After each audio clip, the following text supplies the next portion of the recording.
In today's episode, I welcome Ariel Nathanson from Finances for Feminists. The conversation delves into Ariel's journey into finance, starting from her childhood love for numbers to her current role in financial education. Ariel shares her experiences at Wellesley College, her initial jobs, and how she found her calling in financial literacy. She discusses the impact of societal messages on women's financial behavior, the importance of mindful spending, and the need for shifting money conversations from individual failings to systemic issues. Ariel also provides insights into the challenges women face, policies that can drive change, and practical advice for fostering a healthy relationship with money. Please note that I mispronounced Ariel's name a couple of times, so bear with me. Regardless, I hope you enjoyed today's episode and Ariel's wonderful information, as well as learning about her business, Finances for Feminists. Hello, welcome to Highly Sensitive Money. I'm your host, Diana Yañez, and we have a guest today, Ariel, who is from Finances for Feminists. Ariel, thanks for coming on the show. Ariel and I are connected through Radical Planners, which is an organization that I've been volunteering with for a few years. I'm curious to hear more about how you got into finances. It sounds like it was a bit of a windy road, but let's start there. Tell us about Finances for Feminists and how you got into this role. Yeah, so I might start a little bit further back just in terms of, since I know your podcast, a lot of financial background. So I'll talk about my childhood and take us to the present. So I was a money nerd as a kid, and in elementary school, I had a spreadsheet outlining in detail the value of my Beanie Babies. So I don't know if you are what your age is, but I'm an elder millennial. So Beanie Babies were all the rage in the 90s. And it was my plan on how I was going to pay for college, but recommend that as a wealth building strategy. But I was really fortunate that growing up, I had, a supportive dad who encouraged my curiosity of finances. And my parents really didn't make me feel selfish or ashamed about that. And in fact, really nurtured that interest. And he gave me a book about investing in middle school called the School Investment Guide for Teens. And the subtitle of that was 8 Steps to Having More Money Than Your Parents Ever Dreamed of, which is pretty bad as an adult. But I know this because they recently downsized, and I found the book when I was going through my boxes. So fast forward a bit, I attended Wellesley College and I studied econ and art history there. And going to Wellesley, which is an college in Massachusetts outside Boston, a unique experience modeling environments built for women by women. And that was just a really unique opportunity, really eye-opening for me. And there was a lot of diversity there, not just diversity that we might think of in the traditional sense, diversity as well. Wellesley College has really good aids, and that was one of the reasons why I was able to attend. Is they have a very generous merit aid package. So that was really interesting to me. And what I noticed in my time there was that graduating afterwards was that I was kind of the person that my peers went to for questions around money. So because I had a unique me, I wasn't afraid or scared of it. I really see it kind of as a tool to help us live the lives that we want. And I found people, we want to talk about money in a supportive space, which is one of the reasons why your podcast is so great, because we don't get positives in our society, especially as women. We might be hearing messaging around hoarding wealth or feeling ashamed or guilty, and these really aren't helpful messages. So I kind of became the person that my friends would come to just talk to, can I afford this? And how do I open a Roth IRA? And just basic kind of questions like that. And I sort of noticed the default money conversations that people were having, in at all, were just they were scary, they were uncomfortable. And so to provide a space around possibility and opportunity and learning around money was sort of just a need that I saw. And so I ended up and I was thrilled to get a job as a business analyst at a consulting company, but I learned that wasn't a great fit for me. It was a really good opportunity to, have my first job, be in a professional workspace, have a cohort of people, but there was a lot of people involved and that didn't feel like a great fit. I ended up working after that at a Boston-based software company that was mission-driven, that was amazing. And I was there for about 8 years, up to the director of project management. Long story of how I got here, but ultimately what I did was I I sort of worked my way up there, and I was really enjoying the coaching and mentoring aspects of my work because I was managing a team and I had the opportunity to coach and mentor. And when I was thinking about what my next career step would be, I wanted to bridge those two gaps of, that financial unique perspective around supportive learning environment around money and sort of a refuge for people to come and have their money questions answered, have a place to go and talk to someone and really get focused attention and guidance, and also having that peer-to-peer when I'm bringing that into the space. So I got a certification as a financial education instructor, and I started Finances for Feminists. So that's okay.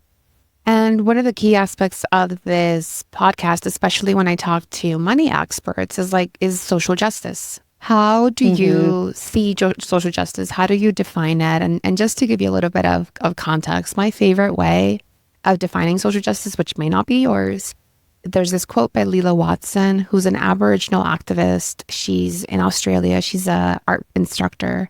And I love that your background is art history and econ. It just seems like very different sides of your brain are very important to you. Leela Watson says, if you have come here to help me, then you are wasting your time.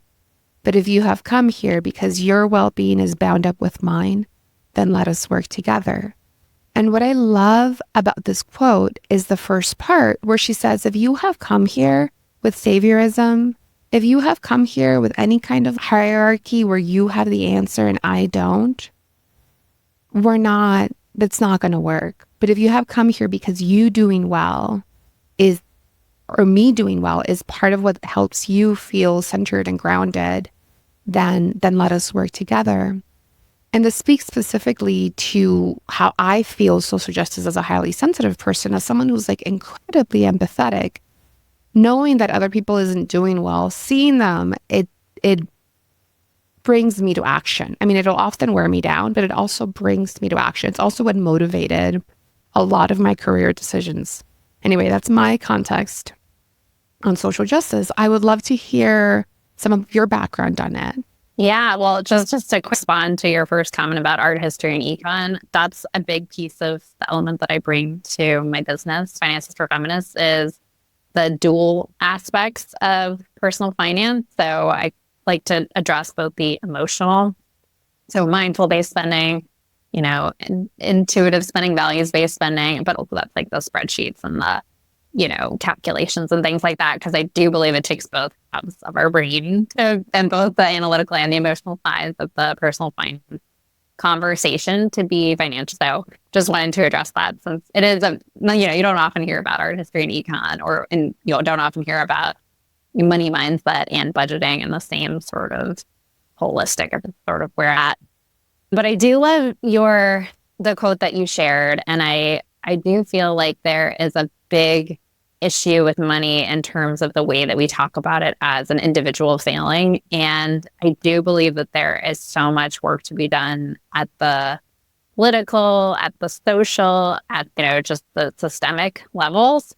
And so when I'm having conversations with people, what I'm trying to do is shift that, because oftentimes the messages we get, and often that we've internalized as individuals, that this is a personal failing, whatever negativity or emotional things I'm dealing with that I may be trying to avoid or address are because of my fault as an individual. And I like to shift that conversation to say, how can we address this in a civil and political way? And so I think there's a lot of really, oftentimes when we hear about the statistics of the issues that we're facing, maybe something like the wage gap, or recently there was studies by the Pew Research Center on the motherhood penalty and the fatherhood bonus, which just goes to show that as women mothers, or some people identify as mothers and who are raising kids, they face a higher wage gap than fathers, right? So fatherhood bonus means when men become fathers, they get, an increase in salary, and women are penalized. And that gap is really, and I think it's interesting to, I think oftentimes when we hear these sort of statistics, we can kind of zone out, because there's a lot of really bummer statistics out there, and it can really tune in and continue to stay focused, stay present, and believe that change can happen. So for the wage gap. It's like the gender pay gap. And obviously women are not monoliths. Like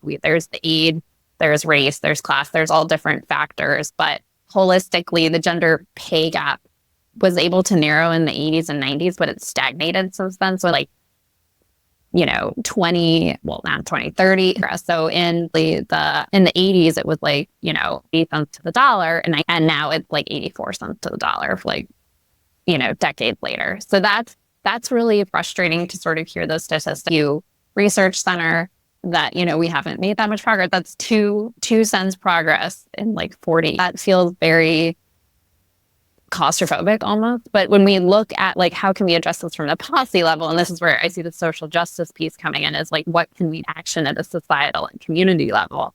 I'm outside Boston, I'm in Massachusetts, and Massachusetts passed the most comprehensive pay equity law in the nation in 2018, which helped basically a wage gap. So basically, we were one of the first states in the U.S. to salary history requesting in terms of the interview process, which is one of the ways that people get locked into things like that. So basically, I'm just sharing this information to illustrate A, like what are sort of the societal issues that are not individual failings, and then B, how can we address them like at the level, and what kind of power can we do there? And it's not just like policy, it's also social in terms of mindset. So in terms of that motherhood penalty, fatherhood bonus, the National Bureau in 2022 showed that mothers earned about 11% less than women without children, and 22% less than men with children.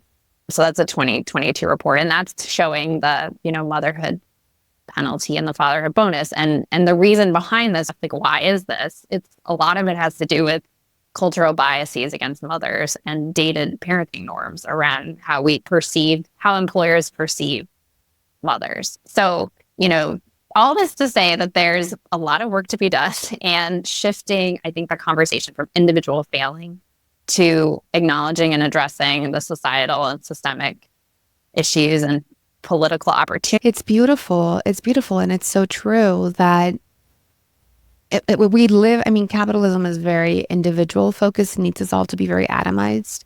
And remembering that we are part of a wider context helps us to see what the potential solutions are. And you know, one thing I thought about as you were saying that there hasn't been a closing in the wage gap between men and women again. And this is like all men, all women. When you look at it, or race specific, it might be different.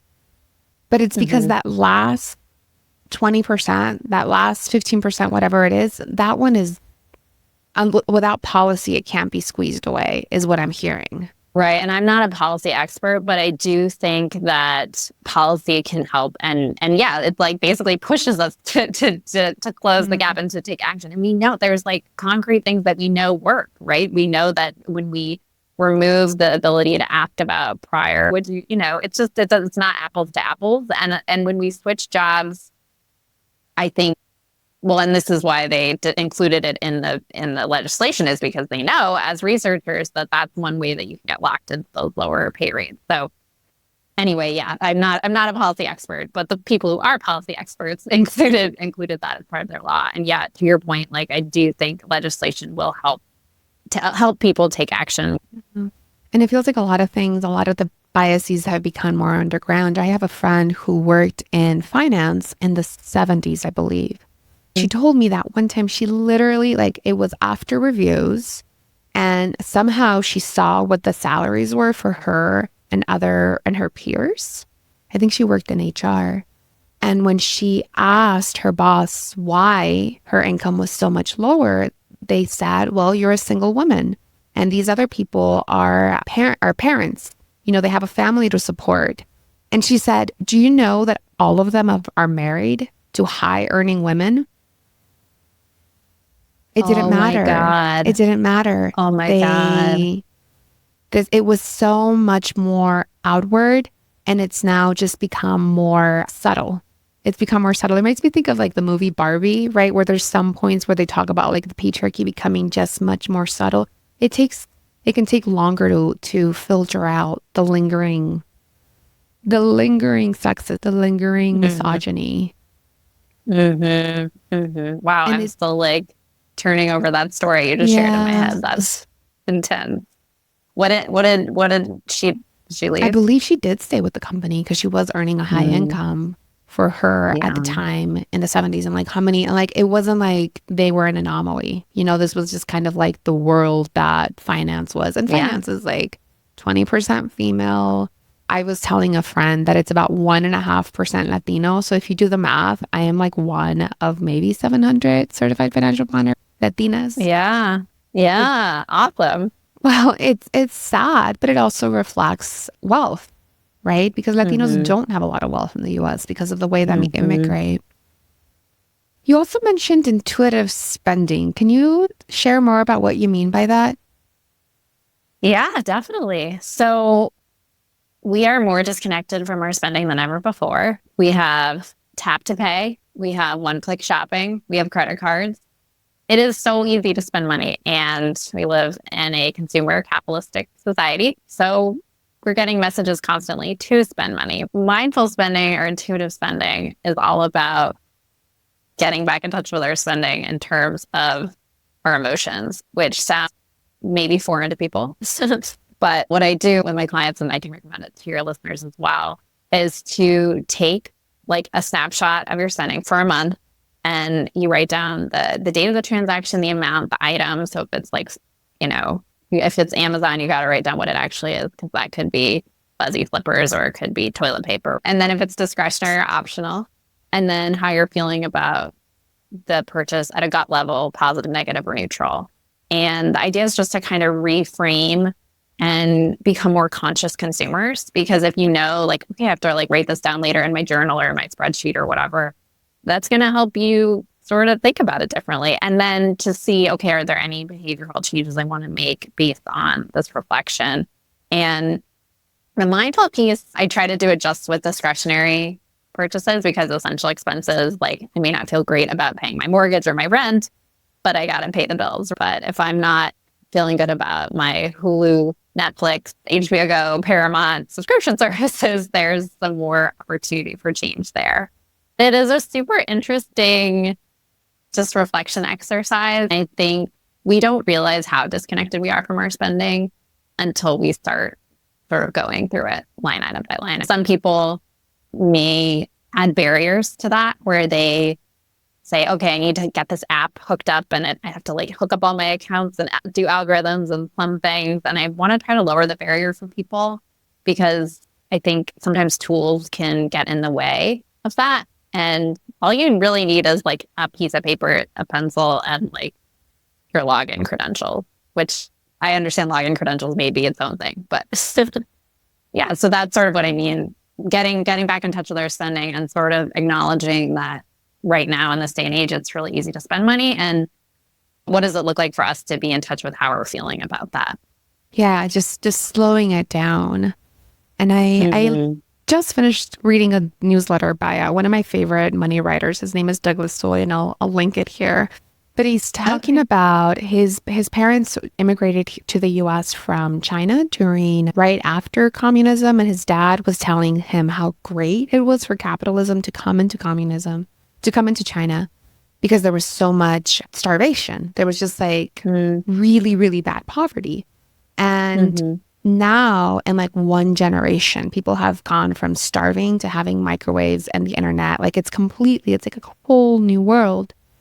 And Douglas was saying that often, because we have more things, because we have more ease in our life, we still feel that like underlying angst of, I don't know, for him, it was like existential angst, or just that underlying angst of like things sometimes feel hard. And we often think that something outside is going to solve what's inside of us. And any invitation to slow down, to be like, well, why did I make this purchase? Oh, because so-and-so said that they also have it. So it could be some social comparison. Do you invite your clients to do some inquiry into why they chose what they chose? Or do you only ask them to evaluate how they feel? Well, so when I work with them one-on-one, when I set it up with them, we have whole conversations. So I'm like the sounding board for their brain. And oftentimes it's interesting because it'll be tied to value. So I have some like very generous clients who are like, oh, I treated my whole family for my sister's birthday, but I'm feeling bad about that now because it was like a $400 meal and I couldn't pay, I wanted to, and there's so much conflict, right?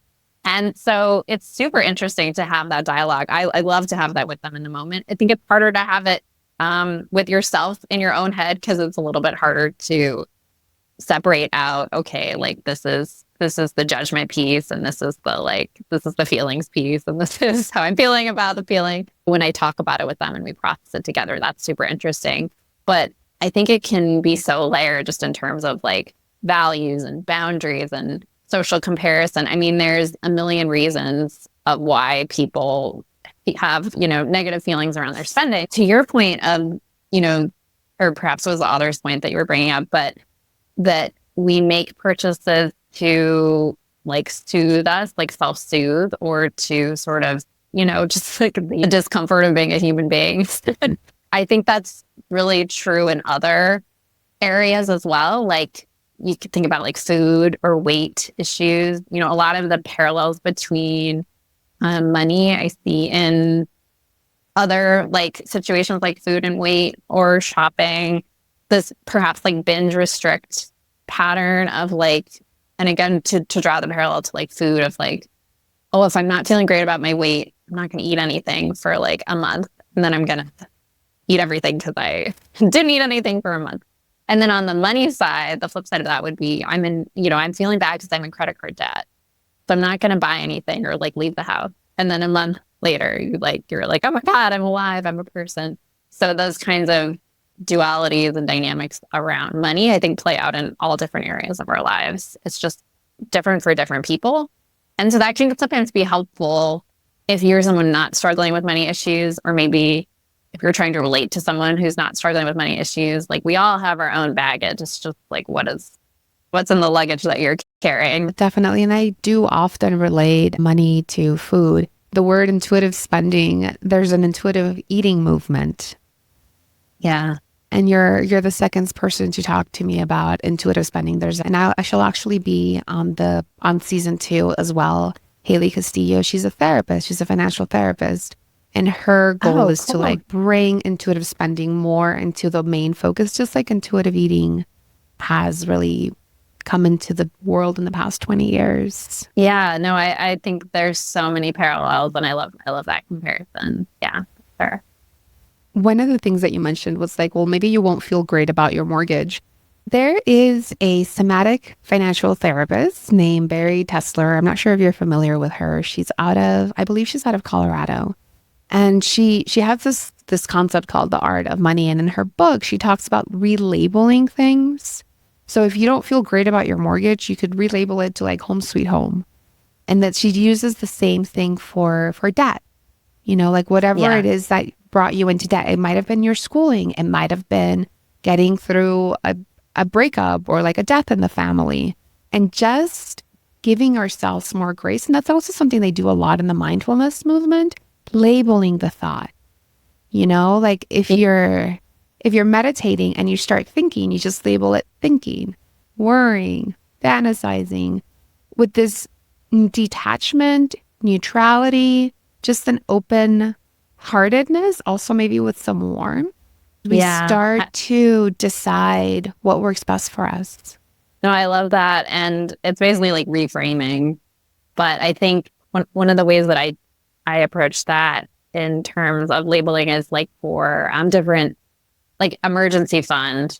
Your audience has probably heard of that, where you save up for in case of emergency, you have that financial cushion. So if and when a situation arises, you're not dealing with the stress of the finances in addition to the stress of the situation itself. So that sort of financial cushion. But what I noticed is that when we label things like emergency fund, we are so not interested in touching that. Like it feels like a complete terror if you're like, oh my God, I had that vet bill and like, I don't want to touch my emergency fund. Like this isn't an emergency. Or it's like, I had that, my car broke down, or, insert thing where you need to tap into those funds. So I recommend the clients, if they're hung up on the name, to reframe it as like rainy day fund, or like, something a little softer, because I do think naming and labeling is really important. What people need might look different to them, but I'm curious if you see this in your work. But I found that like emergency, and we had to dip into our emergency fund when we had unexpected loss of income, and it was like, it felt really bad. So I was like, oh, okay, like this is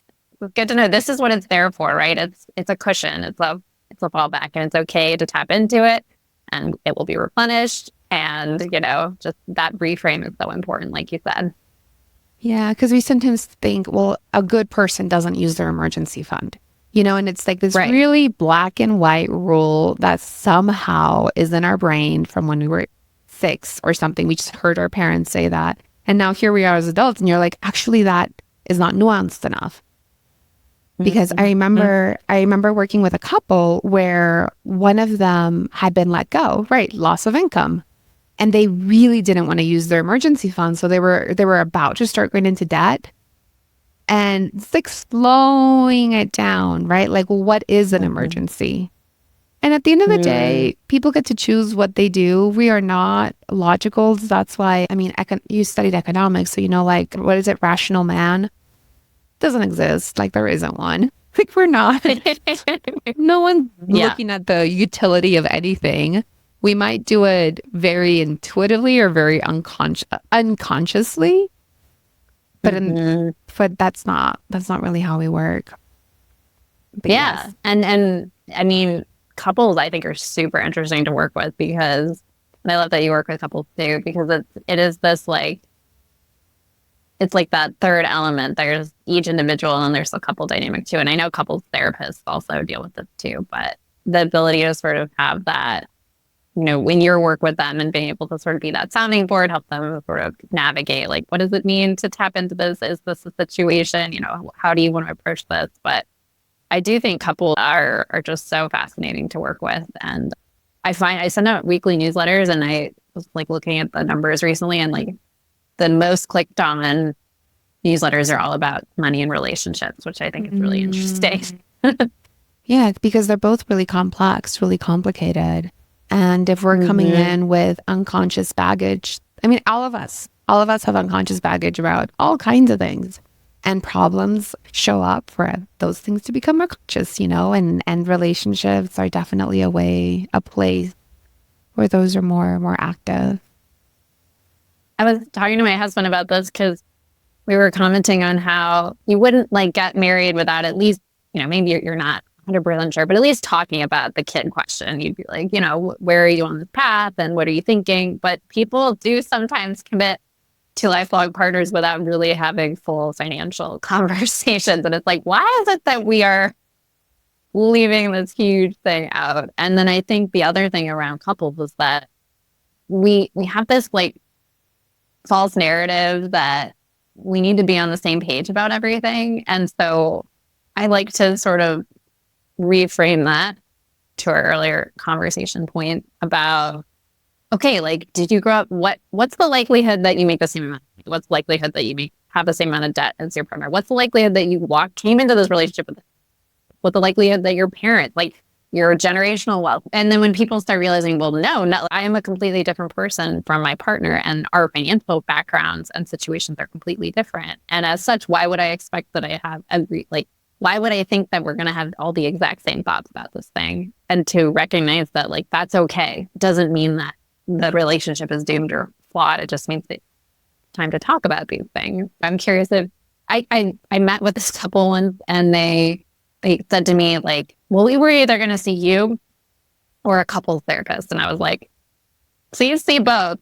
Like, this does not replace couples counseling, because, money is an issue, but it's not like, it's also about communication and perspective and dialogue. And anyway, I'm curious, in your work, do you find that couples maybe have unrealistic expectations around where they should be in terms of on the same page? Or what you deal with? All of my clients, all of my single clients, my married clients, my partner clients, they all have unrealistic expectations about where they should be with money, and they have fear. And when it's multiple people, it can be compounded, because sometimes like the gift of having a partner is that you can blame them for things, right? And then you don't have to take responsibility for it yourself. One of the things, sure.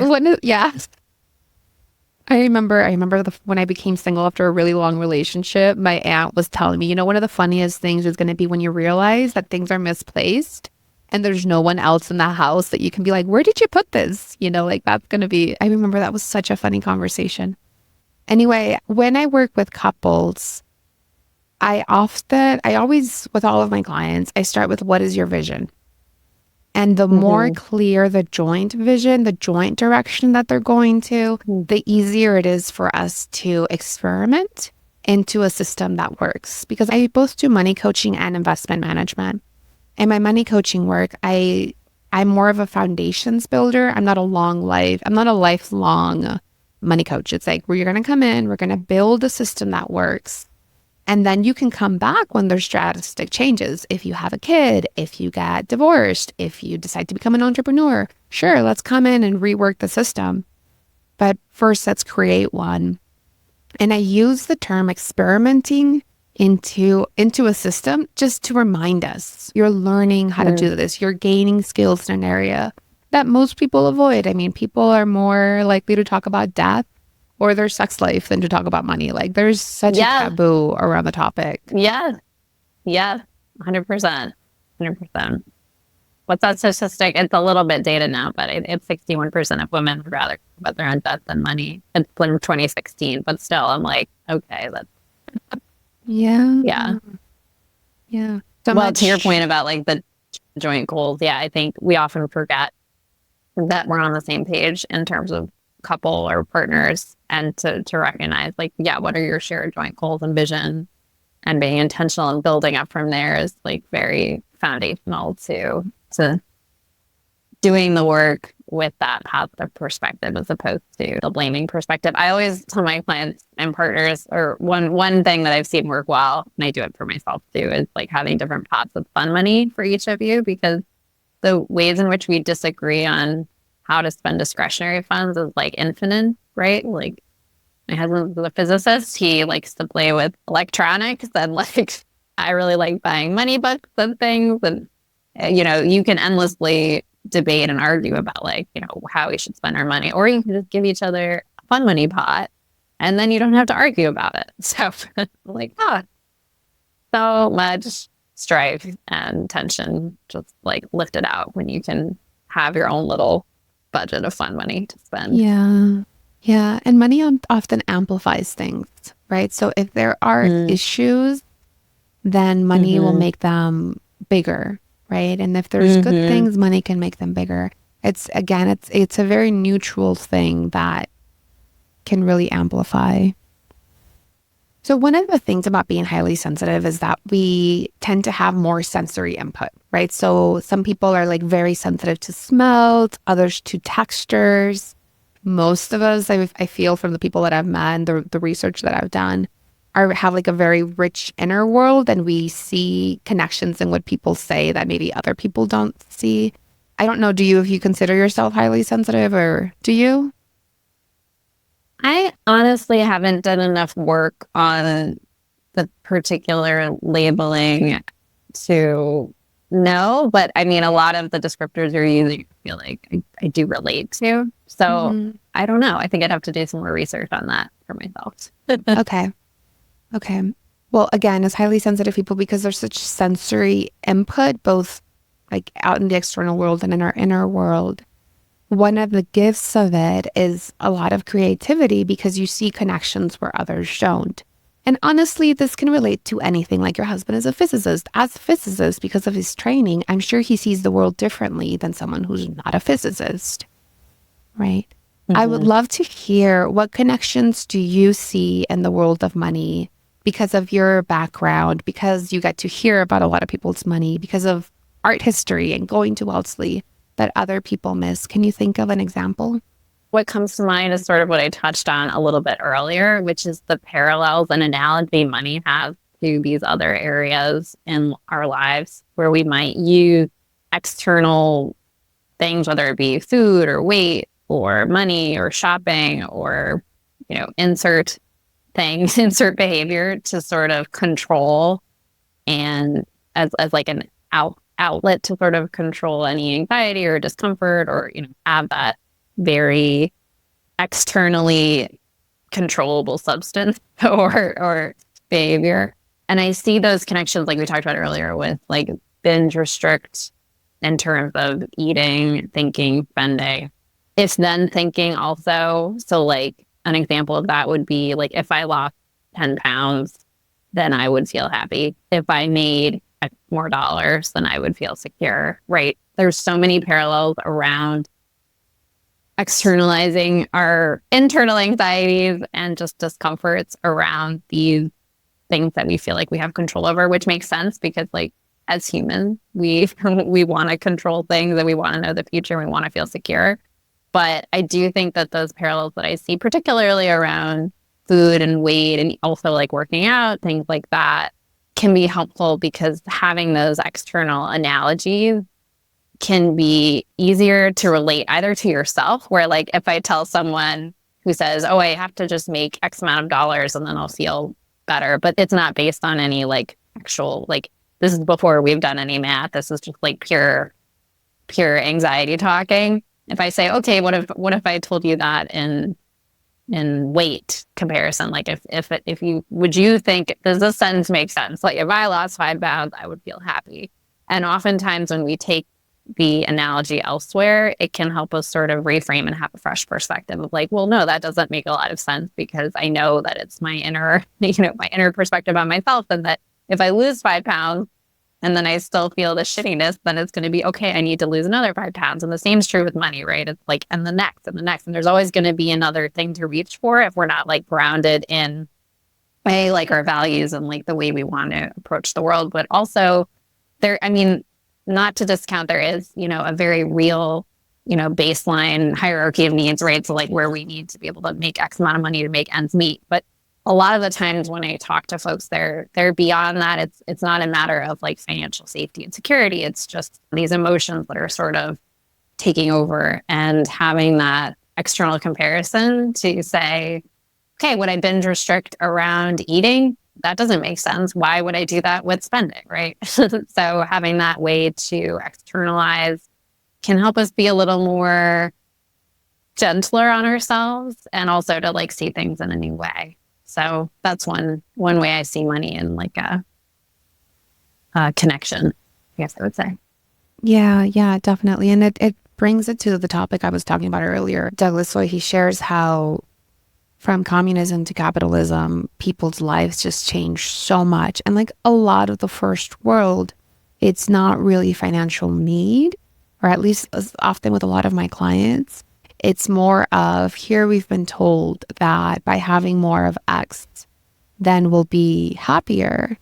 And it's not true. And I've shared in other episodes that I have a history of disordered eating. And I remember being literally like 15 years old. I had just started my bulimia and I reached goal weight and like nothing changed. I was just thinner. Yeah. And it was so disappointing because I was like, I finally figured it out. Yeah, I finally figured it out.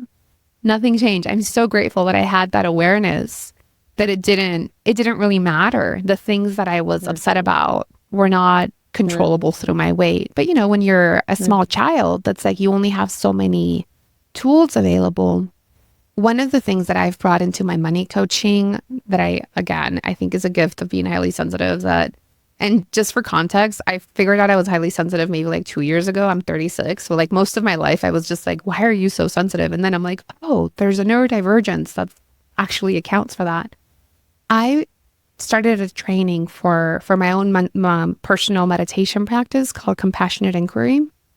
And I realized maybe 4 months into the training, and it's about somatic awareness. It's about understanding what is your body sharing, what are the thoughts, the beliefs that keep recurring.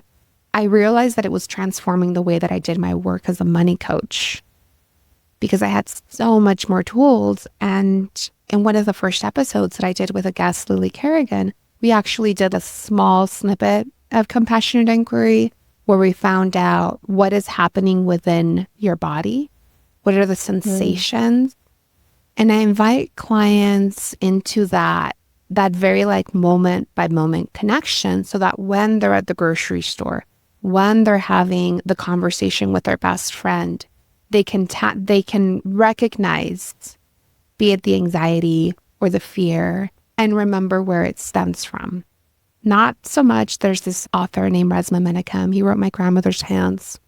I remember him saying that like we don't have to find out our pain to heal it, but just so that we can hold it, right? So that's one of the things that's very distinct about compassionate inquiry, is that it's not asking you to change anything.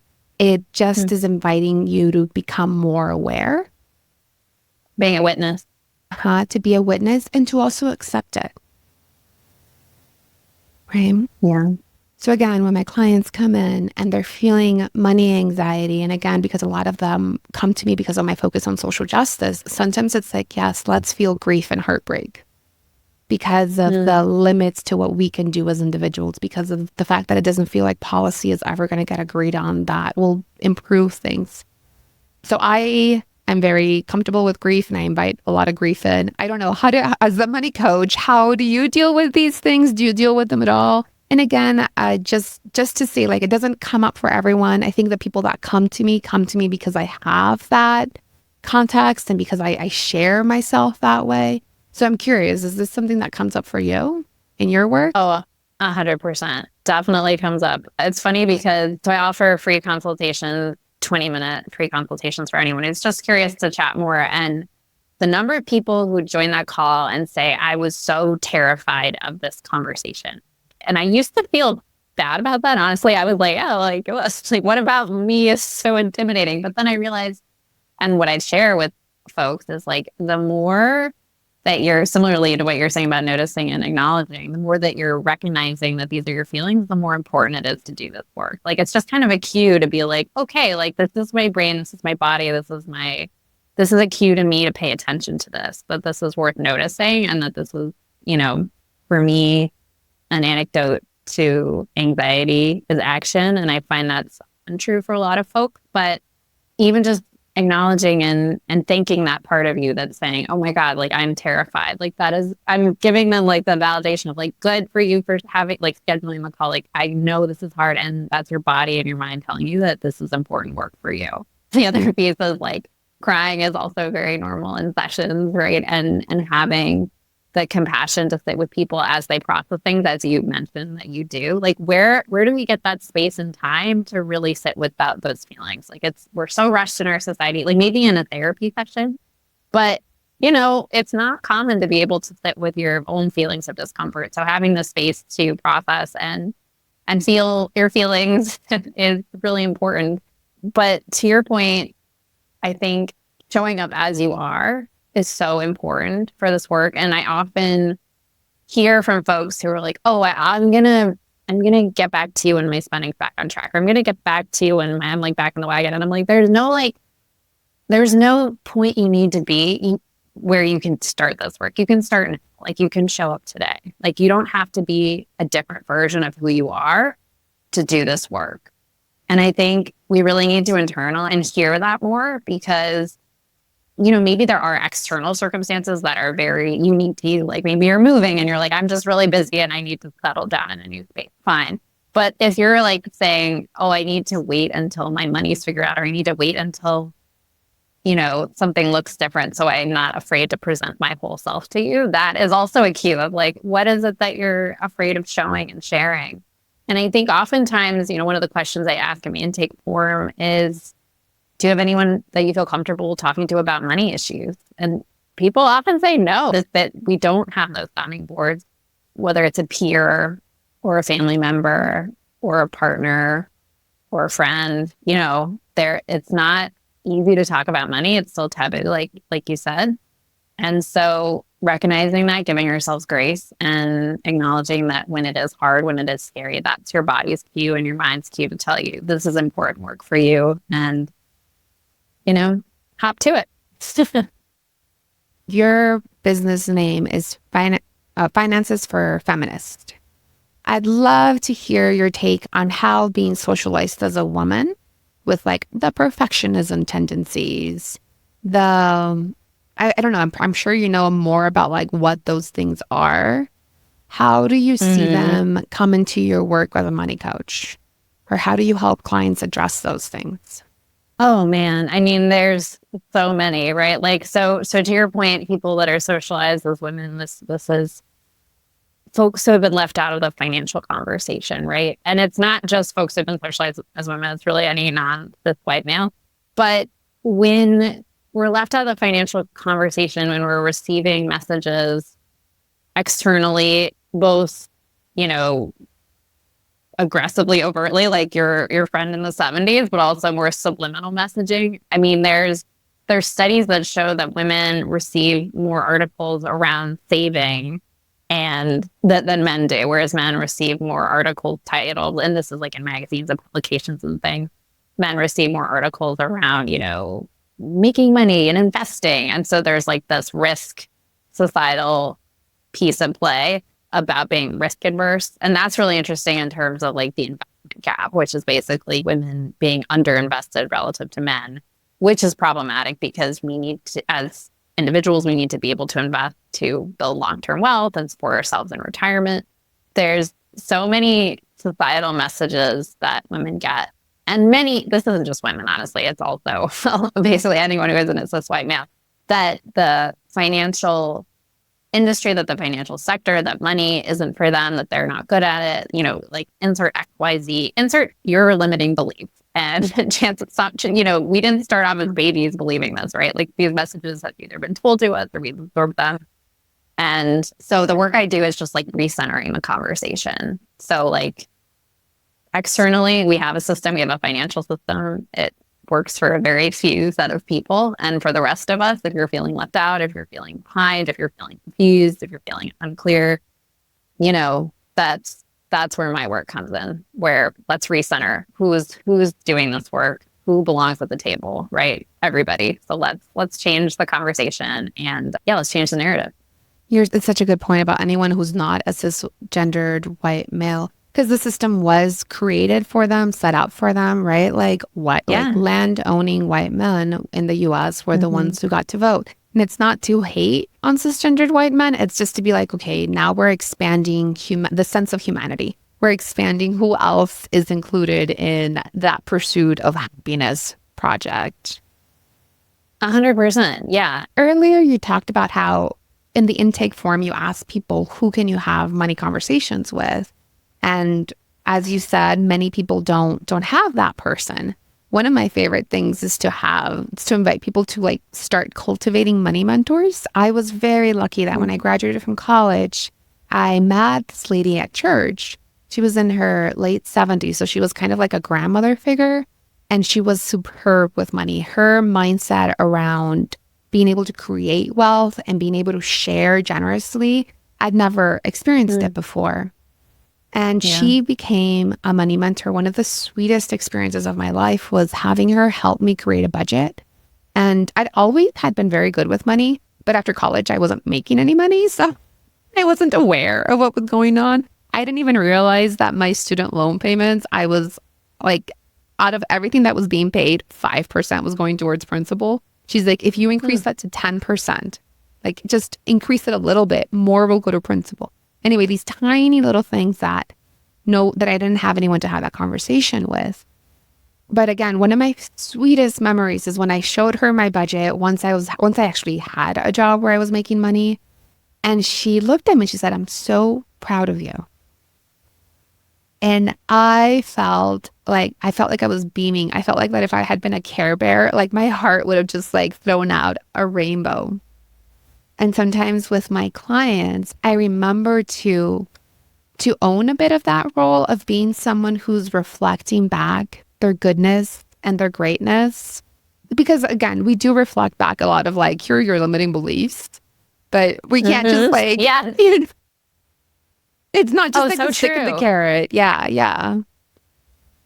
Well, I have a few thoughts on that. That sounds like an amazing role model to have in your life. So I've been doing this work for a few years. And when I first started, I didn't, in the intake form, it was a little bit more like, tell me all your problems, you know, like what's bothering you? What are your issues? What's making you uncomfortable? And I got some feedback that was like, man, it's a bit of a downer. Like, you're right. So I added a question. I changed quite a few things, but one of them was, what financial accomplishments are you most proud of? And I gave a few examples, everything from like, negotiating pay to paying your bills on time, like giving some ranges. But it's so interesting, people have no problem listing out all the negativity, but I've had several folks that are just like draw complete blanks. And it's like I have to kind of coach them and nudge them and be like, well, this thing you did was pretty cool and this was really amazing. So I do think we do need to rainbow that back to them about how amazing they are, because they're not getting that message from anyone else. They're just getting the self-criticism, and we're our hardest critics often in terms of their inner monologue. I think it's really important to balance out the like, okay, here's where we want you to be, here's where you are, and also look how far you are. Like, look how amazing this is. And one of the things that I love doing is I'll do follow-up calls with folks who have like worked with me, and then similar to you, where if they have a change of circumstance or if they want to check in. And I met with this couple recently who I met with 2 years ago. And 2 years ago, they bought a house, so they wanted to like talk through stuff. And then they wanted to just do like a catch-up consult. And so we basically like looked at their numbers, and it was so much fun because I was like, look at you guys, you're crushing it. Like, look at how much you've saved for retirement since we last met. And having that like gap in terms of, it was like 2 years ago that I met with them. So it was like we had some distance, was so fun because I got to be that person that was like, you guys are crushing it. And just to give them that sort of checkpoint of, checking in, but also acknowledging like, hey, here's where you were, here's where you are. How cool is that? And it's just such a fun part of the job, because you get to be a cheerleader, and that's really fun. I like that part. Yeah. And like acknowledging the courage that it takes. We've been talking about how much money is a taboo. So talking about it is courageous. Mm-hmm. It's an act of courage. Yes. I think it's also it's an act of often hope that things could be different. Yeah. Agreed. I know. And it's so many parallels with like our political climate and our climate. And like, what does it mean to have optimism? What does it mean to think that you might be able to save enough for retirement when our social safety net is so frayed? Yeah. It's living in a lot of uncertainty and trusting ourselves to be able to manage through it, and also just doing the best with what's available today. Mm-hmm. Well, Ariel, it's been such a pleasure to talk with you, and I really look forward to sharing our conversation more widely. Can you let people know where they can follow your work, where they can find you? Yeah, definitely. And I loved our conversation as well. Excited to have it out in the podcasting universe. Folks can find me on my website, financesforfeminists.com. You can learn more about one-on-one coaching and schedule a free 20-minute consult there. There's also a newsletter I give with fun weekly tips and tricks and lots of free resources. And at the time of this airing, I will be vigorously working on a self-guided course called Finance Fundamentals. So you can learn more about that as well. Everything's at my website, financesforfeminists.com. Both words, all plural, financesforfeminists.com. Thank you so much for listening to this episode in the second season of Highly Sensitive Money, where we talk about money, social justice, and how to do this well as a highly sensitive person. To learn more about my services, check out my website, allthecolors.net, where you can also find a really fun link to a quiz on money archetypes, because understanding our own patterns with money makes it much easier to make changes and get to where we want to go. If you enjoyed today's episode, please rate and review wherever it is that you listen to podcasts. Thanks for listening.